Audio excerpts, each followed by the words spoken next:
If you spend any time on TikTok, you've probably stumbled upon a viral and, yeah, super controversial trend: the stay-at-home girlfriend. It paints this picture of a quiet, beautiful life, totally free from the 9-to-5 grind. But is it really a dreamy escape, or is it a seriously dangerous gamble? Let's peel back the layers on this. This quote from influencer Kendelke really just nails the core idea. It's a complete rejection of the whole dream job fantasy. Instead, the dream is a lifestyle, what everyone is calling the soft life. Okay, so what exactly is a stay-at-home girlfriend, or SAHGF? The specifics here are really, really important. This isn't about being a stay-at-home mom, or a housewife in the traditional sense.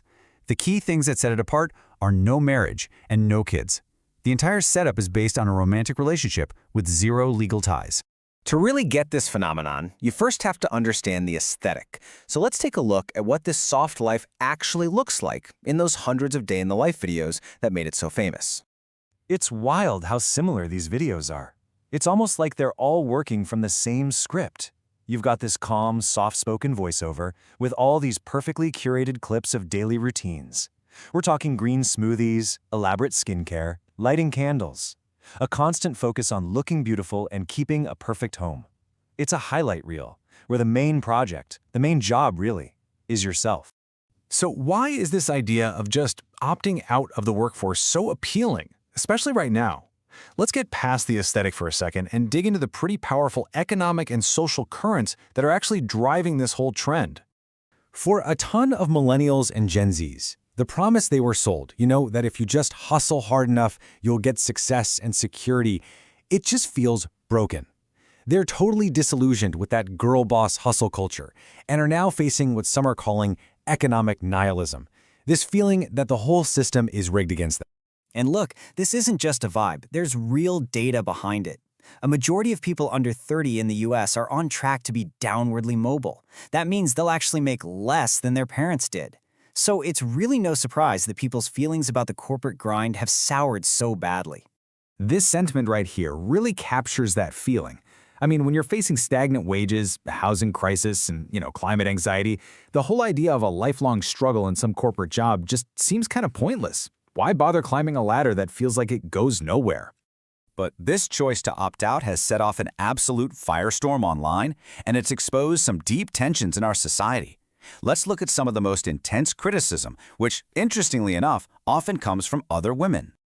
A lot of the backlash starts with simple, dismissive questions just like this. It immediately frames the role not as a choice, but as a failure to be part of the real world of work. And from there, the criticism escalates pretty quickly. It starts to question their value, their ambition, their whole contribution to society. The suggestion is that it's a life with no purpose beyond just looking good. And then there's this one-word insult that gets thrown around all the time. As one source pointed out, this comment is just ridiculously sexist and anachronistic, boiling down all domestic work and partnership into a derogatory word for a servant. The SAHGF community, though, they're often pretty defiant in their responses. To the number one question they get, what if he leaves you? The answer is usually pretty simple. I'll just get a job again. They insist this isn't some trap they've fallen into. It's a life they actively want. The big emphasis is on choice. But while the choice feels empowering, it runs into some very serious consequences that a defiant TikTok comment just can't wish away. The law, especially, paints a very, very different picture. This slide lays out the harsh legal reality. Marriage provides a safety net.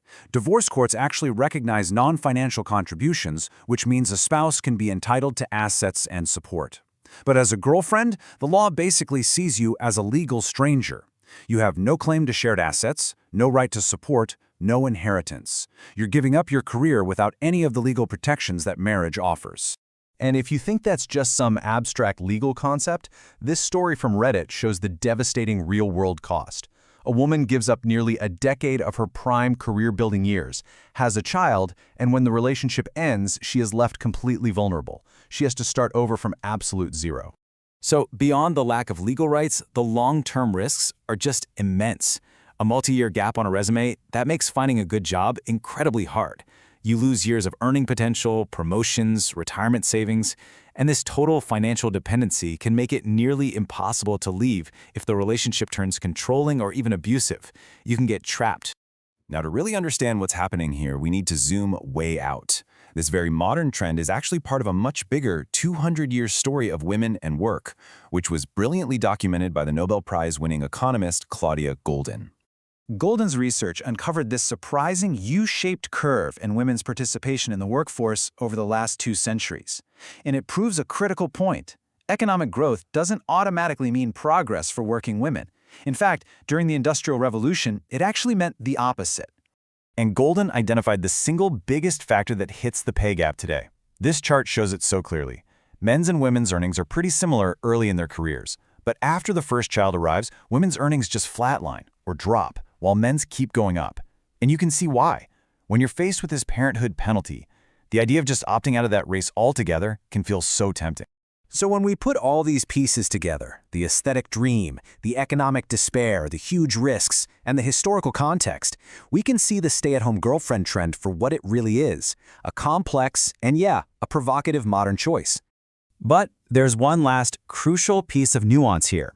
For the very influencers who are making this trend popular, being a stay-at-home girlfriend isn't an escape from labor. Curating, filming, and monetizing that soft life aesthetic for social media, that is their job.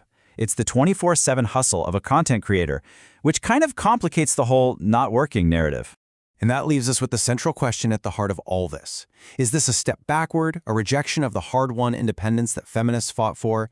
Or is it a deeply pragmatic, maybe even a rational response to an economic system that feels rigged, a system where the old promises of work and reward just don't seem to hold true anymore? It's a choice that says a lot about the anxieties and the dreams of a generation.